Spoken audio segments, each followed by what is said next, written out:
السلام عليكم ورحمة الله وبركاته، ازيكم عاملين ايه؟ معاكم عمرو فايز. ولودي. النهارده بقى طبعا انتوا عارفين ان لودي يعني شغالة بحماس وقوة على القناة بتاعتي.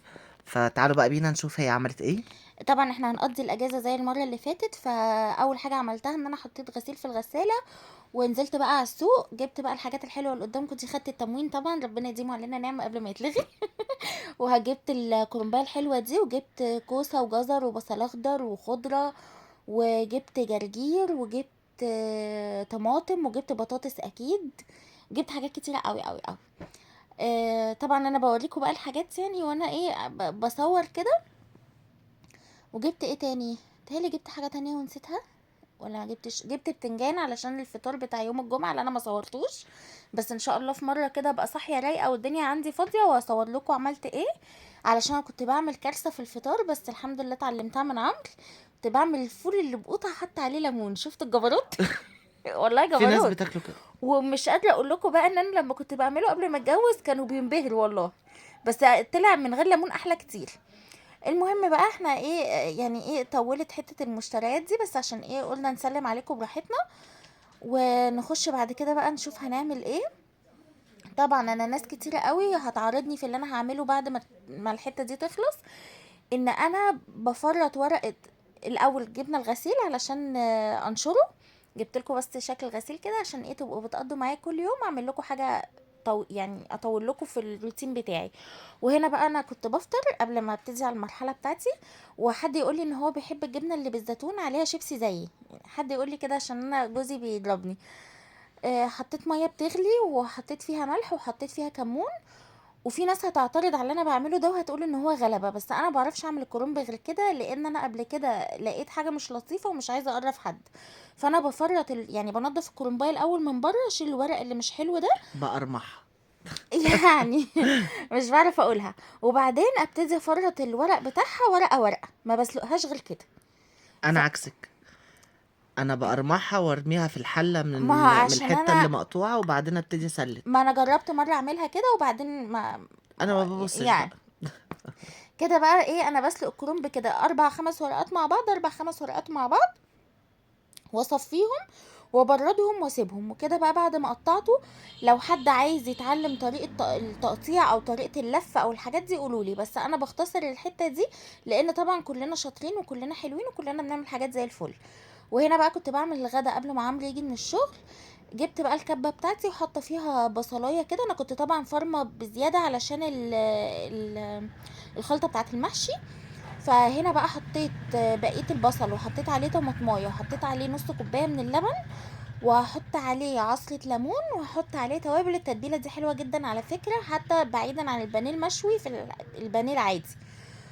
وبحط ملح، وبحط 7 بهارات، وبحط فلفل اسود، وبحط رشة من جوز الطيب، وبحط ايه تاني، عارفة. سنة قرفة وسنة جنزبيل. تمام. وسماق، علشان بس ايه يعني، اي حد برضه عايز نكتب له التوابل قولوا لي وانا اكتبها لكم. بس في ناس بتقول التوابل كتير، بس على فكرة انا جوزي بيقول ان انا احلى واحدة بعمل تتبيل بانيه، فعايزاكم بقى تفتكروا فعلا الجملة هي دي. الاكلة دي بالسوتيه كله بالبطاطس يعني اكل مطاعم. وخلينا نتفق ان دي تكاد تكون شكلها اكلة صحية، لكن هي مش اكلة صحية تماما بالمرة، علشان بس ايه نبقى متفقين كده مع بعض. احنا بنعمل اكل شكله حلو وطعمه حلو وايه، وبنضحك على بعض كده وسعراته ونقول حلوة. نقول ان هو ايه اكل خفيف كده ونضحك على بعض. وعندي طبعا الكوسه والجزر، غسلتهم وقشرتهم. الكوسه مش بقشرها، بعملها بظهر المقوار بتاع اللي هو المشرشر ده، علشان بس تدي شكل حلو كده. وبقطعها، تقدروا تقطعوها مدور متول زي ما انتوا عايزين. هنا بقى كنت لسه بكمل بقيه التوابل علشان نضربهم مع بعض.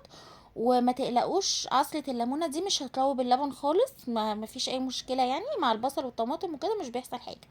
حطيت بقى الخلطة بتاعتي على البانيه وهسيبه على جنب، لغاية بقى ما نعمل ايه السوتيه ونعمل البطاطس وكده. ولو هتقبليها البانيه في بقسماط، لو انت هتعملي الكمية بتاعتك كلها تقدري ان انت تسيبيها من قبلها بيوم، وتاني يوم تعمليها في الدقيق والبيض والبقسماط، او ايا كان انت بتعمليها ازاي. هنبقى نعملها برضو مرة مع بعض. هم ما يعرفوش ان احنا هنعمل غدا ايه. ما انا السوتيتوس والبوتيتوس. بالظبط كده. انت هتشوفوا بقى واحده واحده. هنا جبت الجريل بتاعتي وحطيت مكعب كده زبده ومعلقه زيت، وهابتدي انزل بالكوسه والجزر من غير ولا اي توابل خالص لغايه لما تبتدي تدبل معايا وتاخد لون. وطبعا في لو حته متقطعه رفيع او حاجه واتحرقت سنه دي انا بحبها جدا، يعني ايه عشان بس لو حد لقاها غامقه شويه ما يقوليش حاجه. وتقدروا برضو تقطعوها تخين وتقدروا تعملوها على البخار، يعني اي حد عايز يعمل الاكله دي يقدر يعملها اصح مني شويه، مفيش مشكله. هنا هنحط الملح والفلفل وبس، مش اكتر من كده. وهقلبهم كويس قوي بقى واسيبهم على جنب. وبعدين هنجيب طاسه تانية اللي هنشوي فيها البانيه، فيها برضو معلقه زبده ومعلقه زيت، وهشوي فيها البانيه من التتبيله وهو بالتتبيله بتاعته زي ما هو. هنا عندي بطاطس مسلوقه، طبعا كلكم عارفين البطاطس بتتسلق ازاي. حط عليها مكعب زبده حلو كده، وحط عليها برضو نص كوبايه من اللبن.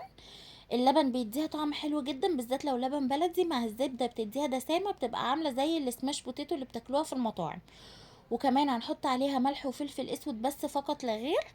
وهضربها بالهاند بلندر مش بالهراسه، لو بالهراسه مش هتديكي نفس القوام الكريمي اللي بتلاقيه في المطاعم. مطاعم كتيرة قوي على فكرة بتعملها. هنا طبعا بشوي البانيه قدامك اهو. عايزة اقول لكم ان هي طعمها حلو جدا وبتطلع جوسي كده وحلوة. بصوا بقى الطبق زي ما بناكله بره بالظبط، وفي ناس كتيرة قوي بتعمل جنبها اللي هي الفرايد تشيكن، بس اللي هي الصدور برضو مش بعظم يعني. اكيد انتوا طبعا عارفين الاكل بتاع المطاعم ده او بتتقدم جنب ايه يعني. ده كده كان الغدا. ودلوقتي هنعمل خلطة المحشي بتاع تاني يوم. هنا بقى حطيت حبة زيت حلوين كده. انا خلطة المحشي ممكن ما احطش فيها سمنة، يعني بسيبها اعملها بزيت كلها، وبعدين احط السمنة على المحشي من فوق وهو بيستوي علشان يديله لمعة. وطبعا ده محشي كرنب فاحنا لازم هنحط حتة ليا، ده اساسي. اي حد ما بيحبش الليا مش لازم تحطوها. وهنحمر بقى البصلة حلو كده بس ما تبقاش غامقة يعني علشان ما تمررش. بس بنحمر البصلة كويس علشان ده بيخلي الطماطم بتاعتي تتسبك ويبقى لونها حلو معايا. لو ما حمرتهاش انا الاول ما كنتش بحمر البصل، كانت الطماطم بتطلع فاتحة مني ومش بتبقى متسبكة كده. وهنا بقى قرنين فلفل حراق كده حلوين، واحطهم بقى على الخلطة بتاعتي، وهنبتدي نحط التوابل. وهسيبها بقى لغايه لما تتسبك خالص. حطيت بقى ملح وفلفل اسود ومكعب مرقه، وحطيت كزبره ورشه صغيره من الكمون. الكزبره اللي جوزي ما بيحبهاش او ما بيستعملهاش غير في الملوخيه بس انا لازم احط منها في خلطه المحشي. ومكعب مرقه هتبلهم كويس قوي. وهنا الورق الاخضر اللي بيبقى في يعني في اول ما بنيجي نسلق الكرنب كده، بسلق لي ورقه ولا اتنين واحطهم علشان اقطعهم من تحت. وده شكل كده الخلطة بعد ما حطيت الخضرة والرز. طبعا انتوا كلكم عارفين الخطوة دي بنعملها ازاي. اهم حاجة بس ان انتوا تسيبوا الطماطم تتسبك كويس قوي علشان ما يطلعش الخلطة فيها مية كده بتبقى احلى. وهنا كنت بسلق الفراخ، الحتة دي ما كنتش صورتها. سلقت الفراخ وبرضو حطيت عليها مكعب مرقة وحطيت عليها ملح وفلفل اسود وتوابل هنعملها برضو مع بعض كتير. ده شكل المحشي كده وهو بيستوي. طبعا زي ما قلت لكم حتت اللي هي ظاهرة في التصوير يعني. وهنا هنحمر الفراخ وبس. شكرا، خلصنا الاكل وخلصنا الغدا. هتشوفوا شكله واستنوا بقى اسمعوا رأي عمرو. بصوا انا عايزه اقول لكم ان الاكله دي انا بحبها جدا، وابتديت بقى لي فتره باخد كل يوم جمعه اجازه، وتقريبا بقى كل جمعه فيه محشي، صح؟ تسلم ايدك يا لودي، والاكل بتاعك طعمه زي العسل شكرا. وتقديمه حلو. الف يعني شكر. مش الاكل بس حلو، لا دي التقديم صينية بتاعه. حماتي، بما انه محشي كرنب فلازم نحط بقى في صينية كده ايه كده اهو. فيا جماعة فعلا صدقوني انتوا ممكن تكونوا، ربنا يكون في عونكم، بتتعبوا جدا، وبالذات احنا في جو شتاء فبتتعبوا كتير في المطبخ، بس ما جاش على تزويق حتى الاكل. فرقعوا كيس شيبسي جنب اي حاجة انتوا بتحمروها، ان كان بانيه او فراخ، حبة خضرة، ايا كان تحت الحاجات اللي بتتقلي. خلوا الطبق شكله حلو. غيروا الاطباق. بعدين بقى لودي هتعمل لكم فيديو على الحاجات بتاعة التجديدات. ويا رب الفيديو يكون عجبكم، ولو الفيديو عجبكم ما ما تنسوش تنسوش تعملوا تعملوا لايك لايك وشير وشير وسبسكرايب وسبسكرايب للقناة. للقناة. باي باي.